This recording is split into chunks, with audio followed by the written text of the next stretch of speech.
Guys, we are going to be doing Apologia Chemistry, 3rd edition, Module 10, Practice Problems. These can be found on page 381.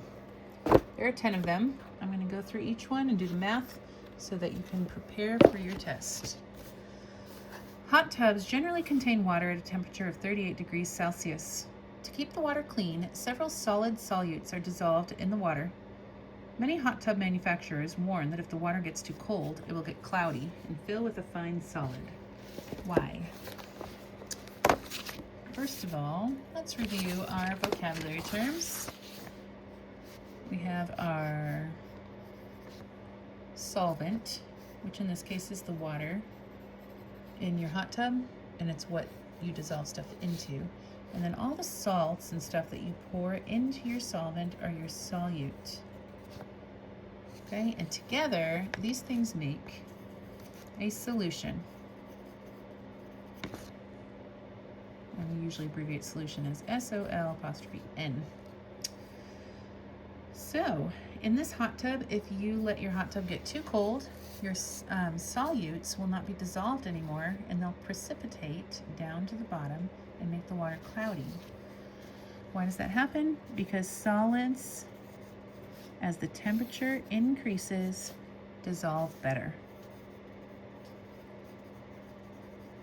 So increasing temperature helps those solids dissolve more. As your temperature decreases and it gets colder, your solids will stop dissolving as well. Number 2, an open glass of soda pop sitting on the counter gets flatter, less fizzy, than the same open glass of soda pop in the refrigerator. Why?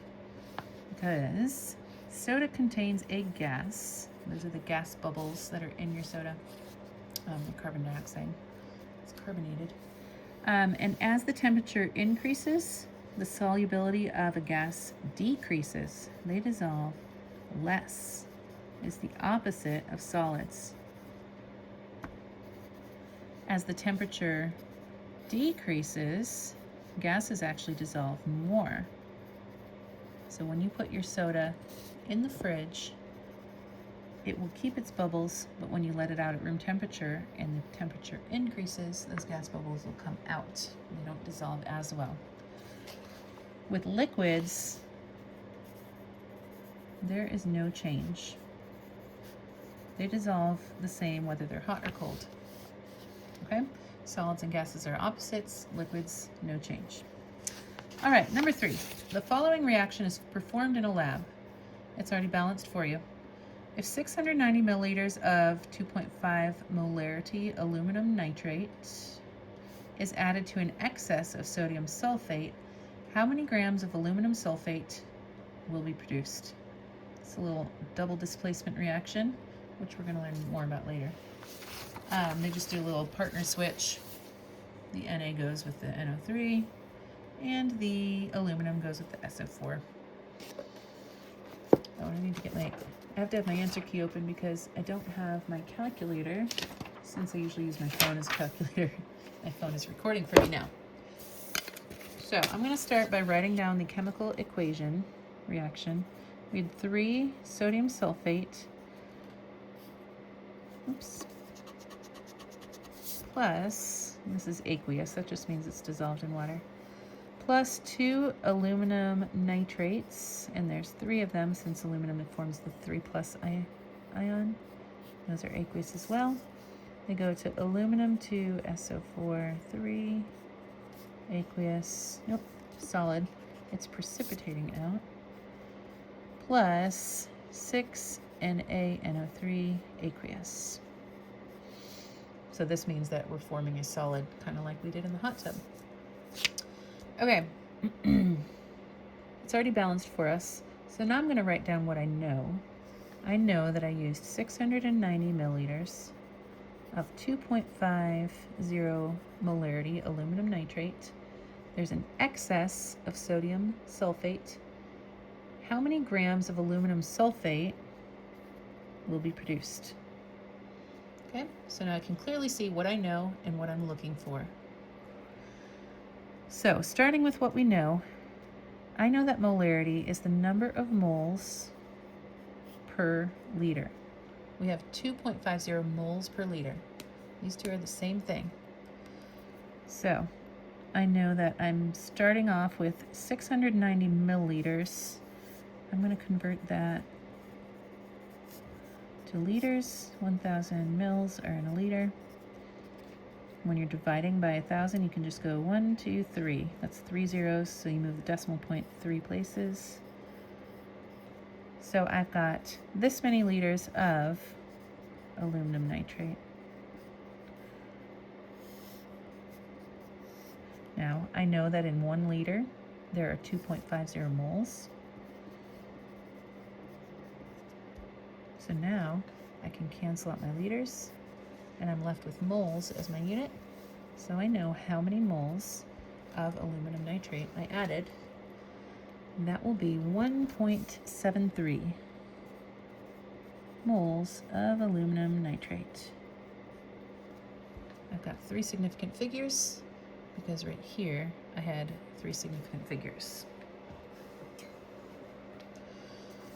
All right, now my chemical equation tells me the relationship of how many moles react with how many moles.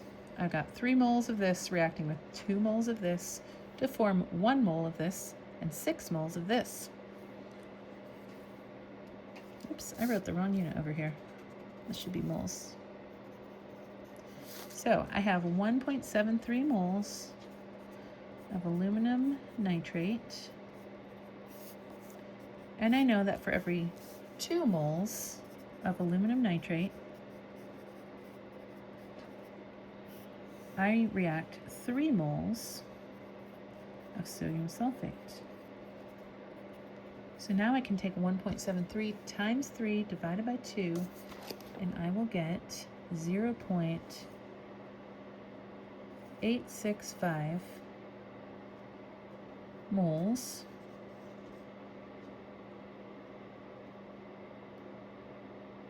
of Al2.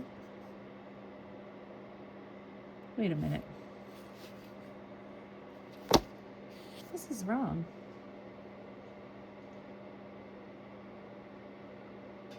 The answer key is a mistake.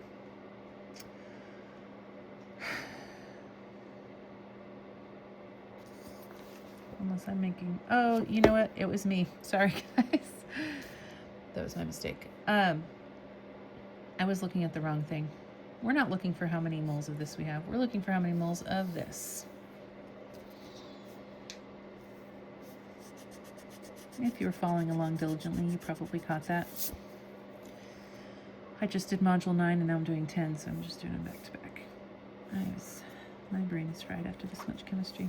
All right, Al2SO4 3. That's what we're looking for. This would have helped me if I had looked at it.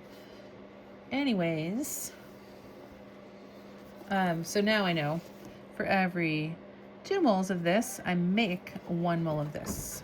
All right, so the answer was 0.865. And now we know where I made a mistake. Okay, so we know how many moles of this we made, how many grams. Now this is the part we all know and love. We've got this many moles. I know how in 1 mole how many grams there are by looking at my periodic table. It's aluminum, which is right here, weight 26.981. And there's 2 of them. For sulfur, the weight is 32.07. And there are 3 sulfurs. For oxygen, the weight is 15.999, and there are actually 12 of them. This is going to be a pretty heavy molecule. Its molecular weight is 342.3, ciao Roxy, grams per mole. So 342.3 grams. No, don't touch. She nearly turned off the camera. And how many moles will I have? That is, sorry, how many grams will I have? 296 grams of Al2SO4 3. Box up your answers, please, so I can grade it more easily. Yes, so that's what we're looking for. And that is the answer. Number 4, aqueous sodium bromide and silver nitrate will react to form solid silver bromide, a compound used in photography, and sodium nitrate. According to this equation, NaBr aqueous plus AgNO3 aqueous make AgBr, silver bromide solid, and that's a precipitate again, with sodium nitrate aqueous. The chemist needs to produce 150 grams of silver bromide. How many liters of silver nitrate? So how many liters of 3.5 molarity silver nitrate must be added to an excess of sodium bromide? Okay, this equation's already balanced for us. 1 sodium, 1 silver, 1 Br, 1 NO3 group. So we're balanced. Let's figure out what we need to do. So we're gonna kind of go backwards here. We have 150 grams of AgBr. We know how many grams of AgBr in 1 mole. We'll figure out with our periodic table. Silver is 107.868. And bromide is 79.90. Add these up, and we get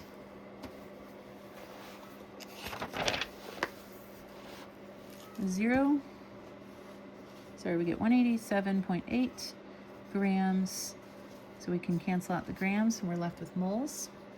And we will get 0.7987 moles of AgBr.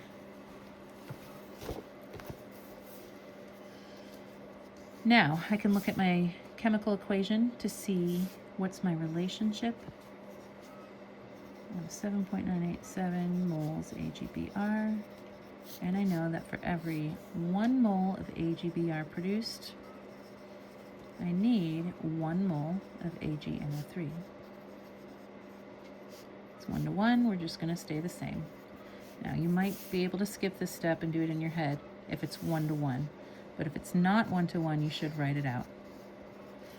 So better people than you have made mistakes. When in doubt, write it out. Now, what are we looking for? We want to know how many liters of this molarity we need. So let's go ahead and write our molarity as moles per liter. And this is how many moles we want. So we know our molarity, right? Moles is equal to the number of moles per liter. We know the number of moles right here. We know the molarity right here. What we don't know is the liters. So let's plug in. And we can actually, let's go ahead and do this the algebra way and solve. We can multiply each side by liters to get liters times molarity equals number of moles.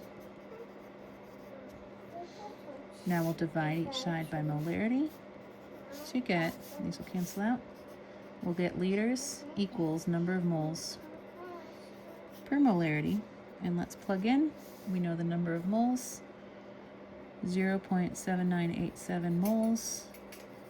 And we know the molarity is 3.5.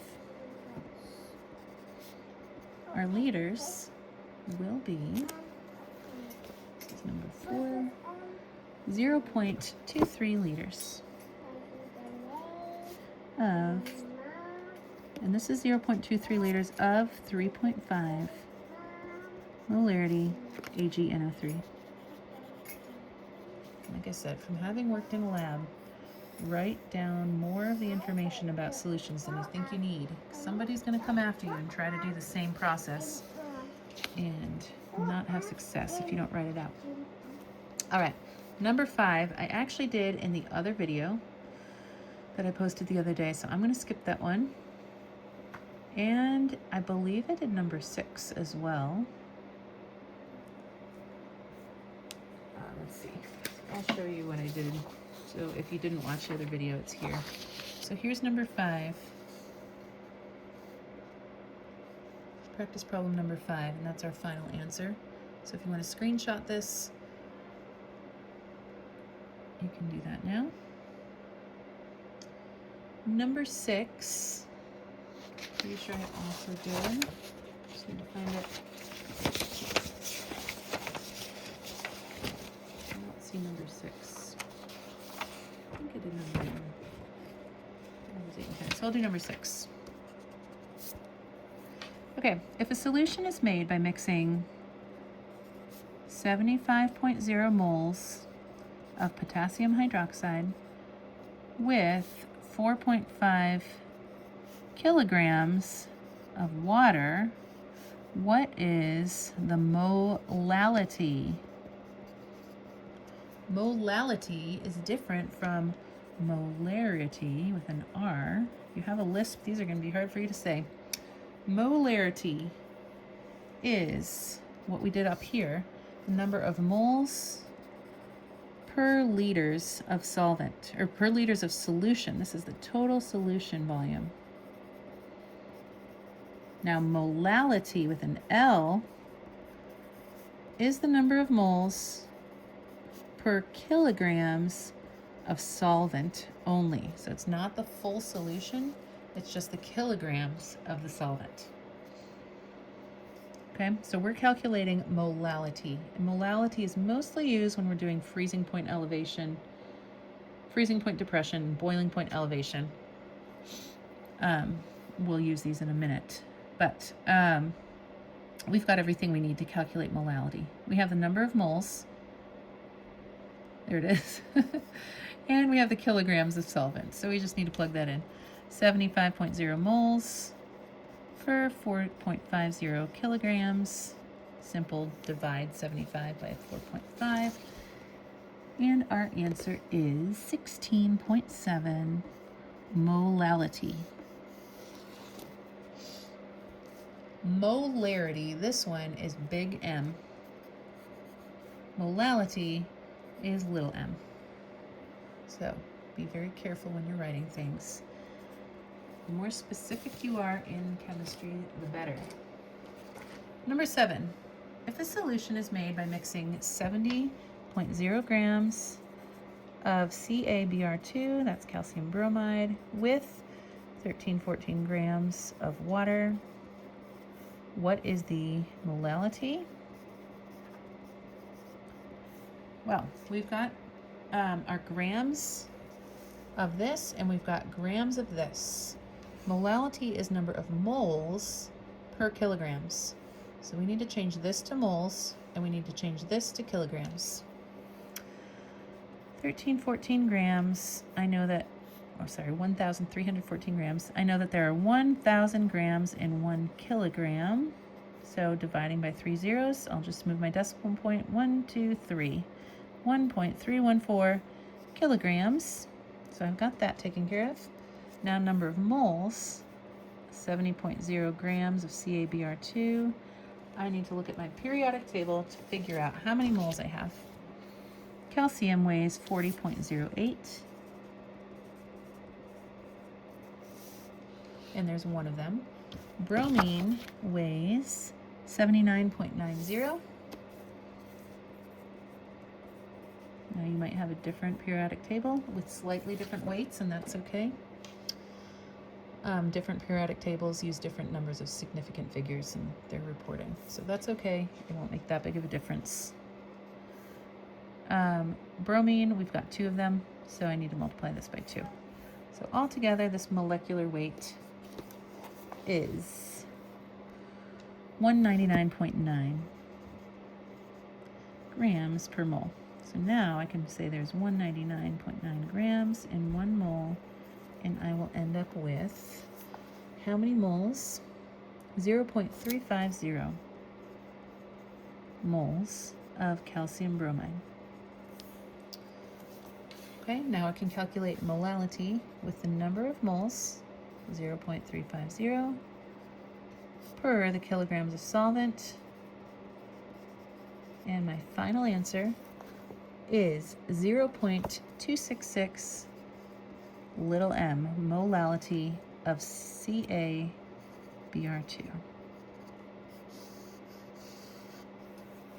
I was getting squished here at the end. If you run out of room on your chemistry test or homework, go ahead and get another piece of paper. There is no harm and using a lot of paper to do your math. And touching another piece of paper myself. Okay, number 8 I did on the other video, so I'm going to hold up that and you can take a screenshot of it. You don't have to do that again. This one is about freezing point depression. So delta T is the change in temperature. I is the number of ions that something breaks into, and it's negative because we're going lower. Our freezing point's getting lower. It's being depressed. Here is our constant, and this is unique to each solvent, and this will be given to you. And here is our molality, which again is the number of moles per kilogram of solvent. So in number 8, I think the hardest part of this question is calculating the I of any of these. Actually, this is what I got confused about when I took this in college, is what that I number is, the number of ions. So think about it. Think about this guy breaking up into its constituents. The sodium will break out into sodium plus, and the chlorine will break out into a chloride minus 1. There's 1, 2 ions. On number 10, we had zinc chloride. The zinc will break out into a zinc 2 plus, and then there's going to be 2 chloride atoms here. So this I will be 3. But go back to number 8. You just take your delta T, plug in your numbers, and you end up solving. You're going to solve for M. But take a screenshot of that. Or you can watch the other video, that is module 10B lecture. It's all in there. Okay, number 9. This will be the last one we do today, since number 10 is on here. And I'll hold that up for you to screenshot in a minute. So number 9. What is the freezing point of a solution made by mixing 42 grams of NH3, that's ammonia, that's a covalent base, with 420.0 grams of water?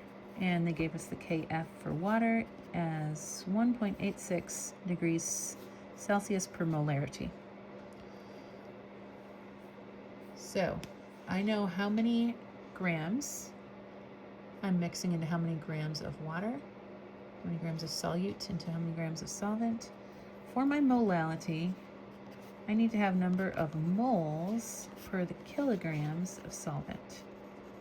So I need to change this guy to moles and this one to kilograms. Let's do that one first. 420 grams, I know that in 1 kilogram there are 1,000 grams. Dividing by 0, it's 3 zeros. Take that decimal and go 1, 2, 3. 12.4200 kilograms. And then over here, 42 grams of NH3. And how many grams are in a mole of NH3? Well, I'll look at my periodic table. Nitrogen weighs 14.007. Hydrogen weighs 1.0080, and there's 3 of them in NH3. Add these all up. This is number 9. Turn my page. Add these all up, we get 17 grams of NH3 in 1 mole. So I have 2.47 moles of NH3.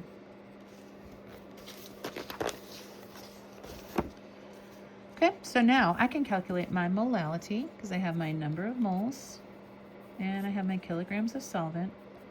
Number of moles is 2.47 mole, and kilograms of solvent is 0.4200 kg. My molality is 5.88 molality. We're not done. Now we need to figure out the freezing point. So we know delta T equals negative I times KF times molality. Again, don't use times. Don't use x's in here for times, because x's look like variables. You can, with variables, you can simply just write them next to each other, and that means times. So delta T is going to equal negative I. So what is my I here? NH3, when it gets into solution, does not break apart into any ions. It stays as an NH3. It's not an ionic compound, it is covalent. So our I is actually just 1. So I'm going to keep that negative, plug in 1 for I. Now my Kf is up here. So I'm going to plug that in, 1.86, and always plug in your units as well in scientific math. Those units are very important. And then I've got my molality, which is right here, 5.88 molality. So here you can actually see these units cancel out, m over m, and the unit I'm left with, since the number of ions is unitless, the unit I'm left with is degrees Celsius, which makes sense because I'm doing a freezing point. Okay, so I do -1 times 1.86 times 5.88, and that answer is -10.9 degrees Celsius. Okay, this isn't the end. This is the change in freezing point. What is our normal freezing point of water? Normal temperature of freezing is 0 degrees Celsius, and our change is going minus 10.9. So our new freezing temperature is negative. It's 0 minus 10.9. So this did happen to be the answer since water is at 0. But other solvents might have different freezing points, and you'll have to subtract to get to your new freezing point. That was number 9. Now, number 10. We have a boiling point elevation. Very similar process. You have to calculate your number of ions, which in this case is 3. Calculate your molality. Figure out how many moles of zinc chloride you have. Oh, I did that. I don't see where I did that. Anyways, because we started with grams, so we had to go to moles. We have our kilograms of solvent to calculate our molality and our Kb constant. So then we just plugged in our formula. Delta T equals, for boiling point elevation, there's no negative because we're going up. So I times the Kb times the molality. We multiplied 3 times 0.512 times 1.47 and got this number, 2.26 degrees Celsius. The boiling point of water is normally 100 degrees Celsius, and our delta T, our change, was 2.26 degrees Celsius, so we have to add that to our normal boiling point to get our new boiling point, 102.26 degrees Celsius. Okay, so don't forget to add that to your new boiling point at the end. And that concludes our practice problems for Module 10. Thanks for listening.